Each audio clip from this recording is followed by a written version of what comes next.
depuis ma prise de fonction, je n'ai eu de cesse de privilégier le dialogue entre toutes les forces vives de la nation, afin de préserver la paix sociale et en vue d'aller aux élections qui demeurent l'objectif primordial de la transition. Et vous avez été tous témoins, vous avez suivi la mise en œuvre du programme que nous avons élaboré en la matière, avec l'adoption d'un calendrier électoral clair, précis, bien arrêté, et d'un fichier électoral amélioré et entièrement validé par l'Organisation de la francophonie. Malgré les nombreuses difficultés, nous étions arrivés à la veille du lancement officiel de la campagne électorale.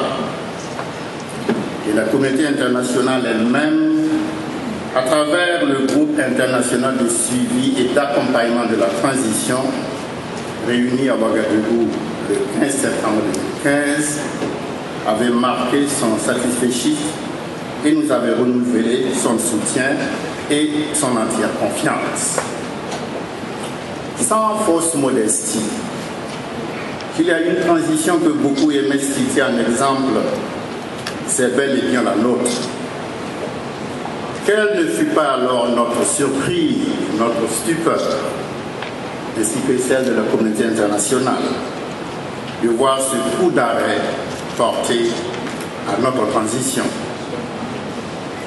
À ce stade, je voudrais vous renouveler ma gratitude, Excellences, Messieurs les chefs d'État, pour le soutien inestimable que vous êtes venus apporter spécialement au gouvernement de la transition.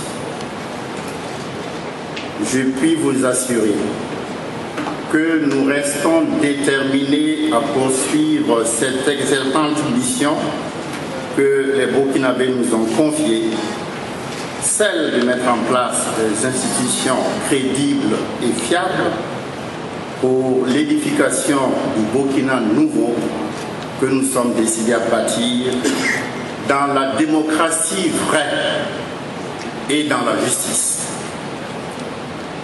La réaction populaire, et en particulier celle de notre jeunesse militante, la réprobation de la communauté internationale, la condamnation unanime de ce coup d'État conforte notre certitude que nous sommes sur la bonne voie et que notre cause est juste.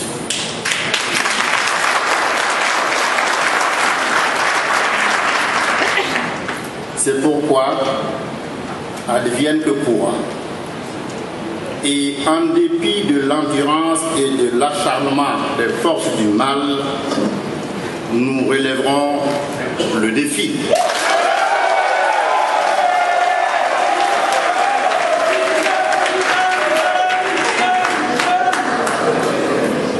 Excellences, Messieurs les chefs d'État, le peuple burkinabé par ma voix vous réitère sa profonde gratitude et je vous remercie.